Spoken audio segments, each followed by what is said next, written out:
విజయనగరం భోగాపురం మండలం ముంజేరులో రైతులు తమ నిరసన గళాన్ని విప్పారు. ఇక అభివృద్ధిలో భాగంగా ముంజేరులో ఐటీ హబ్ ఏర్పాటుకు రైతుల నుంచి భూములు సేకరించాలని అధికారులు ప్రయత్నం చేయడంతో రైతులు వివిధ రూపాలలో వివిధ పార్టీల ప్రజాప్రతినిధులను కలిసి భూముల సేకరణ నిర్ణయాన్ని విరమించుకోవాలని తమ గోడును వెలుబుచ్చుకున్నారు. ఈ సందర్భంగా ముంజేరు గ్రామ రైతులు బంగారరాజు మాట్లాడుతూ రాజకీయ నాయకుల నుంచి అధికారుల నుంచి స్పష్టమైన హామీ రాకపోవడంతో ఆందోళన చెందుతున్నామని అన్నారు.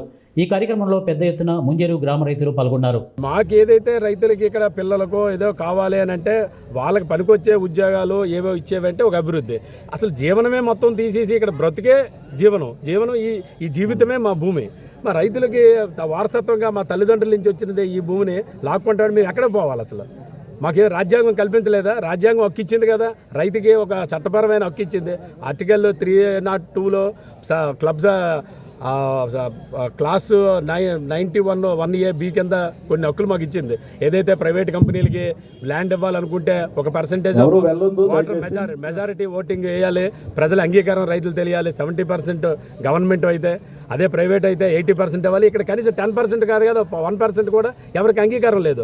అటువంటి ప్రభుత్వం ఈ ఏదైతే మేమైతే ఏం భావిస్తున్నామంటే ప్రజలు ఇక్కడ ఉన్న మండలంలో మొత్తం అన్ని చాలా 4 నియోజకవర్గం, ఒక నియోజకవర్గం 4 మండలాలు కూడా ఇదే సమస్య ఏర్పడింది. ఏదైతే విశాఖపట్నం VMRDA వారి ద్వారా కొన్ని మ్యాప్లని రిలీజ్ చేసి ఆ మ్యాప్ల ద్వారా ఇక్కడ ప్రజల్ని రైతుల్ని భయాందోళన గురి చేస్తుంది గవర్నమెంట్. ఇది చాలా తప్పుడు నిర్ణయం అని మేము భావిస్తున్నాం. యాజ్ ఏ రైతు బిడ్డలుగా మా ఆందోళన అంతా ఏంటంటే మేము ఒక సెంటు భూమి కూడా ఇవ్వం. ఆల్రెడీ కోల్పోయిన భూమి చాలా కోల్పోయాం. ఇక మిగిలింది ఇదే. ఈ ఊరు ఇల్లు ఏదైతే ఉందో కొంచెం అందరూ చిన్న సన్నకారు రైతులు, ఎకరం, అరెకరం, 2 ఎకరాలు, అంతకంటే మించి ఎక్కువగా ఎకరాలు లేవు. అవన్నీ పిల్లల పెళ్ళిళ్ళగానో, ఇల్లు కట్టుకోవడం, పిల్లల ఉద్యోగానో ఏదో ఒక రీచ్లో సొంతంగా మా ఇష్టపూర్వకం కొన్ని అమ్ముకునేవి కోల్పోయాం. ఇప్పుడు ఎయిర్పోర్ట్ వచ్చిందంటే చుట్టుపక్కల అంతా డెవలప్ అవుతుందనే ఉద్దేశంతో ఎయిర్పోర్ట్కి ఆ రోజు ల్యాండ్ అవ్వడం జరిగింది.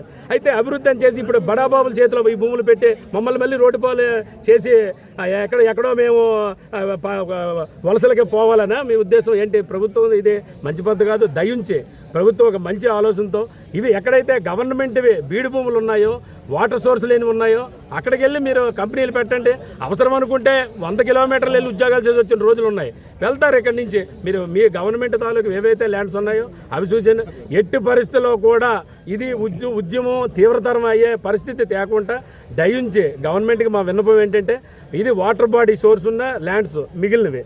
ఈ వాటర్ బాడీ సోర్స్ ఉన్నవి ఏవైతే చెరువులు 100 ఎకరాలు, ఇటు ఒక చెరువు ఉంది, కింద ఇంకొక 100 ఎకరాల చెరువు ఉంది, 200 ఎకరాల చెరువులు ఉంటూ ఇంకా మిగిలింది ఒక 800 ఎకరాల ల్యాండ్ మాత్రమే ఈ గ్రామానికి. 2000 ఎకరాల చిల్లర ఉన్న ఈ గ్రామం మెట్టు పంట ప్రాంతం అంతా పోయింది, మెట్టు అంతా. ఇక మిగిలిందంతా పల్లం భూమి ఉంది. పల్లం భూమి కనీసం ఆ గింజి కూడా తాగినవరా ప్రభుత్వాలు? ఏంటి బడాబాబు చేతులు కార్పొరేట్ కంపెనీలు వస్తే కార్పొరేట్కి గవర్నమెంట్ పట్టాలి కానీ ఇంకేవేవో ఉన్నవి ఇవ్వచ్చు. కానీ ఈ పంట భూములు మాది మేము ఒక్క సెంటు కూడా ఇవ్వడం లేదు. మాది ఈ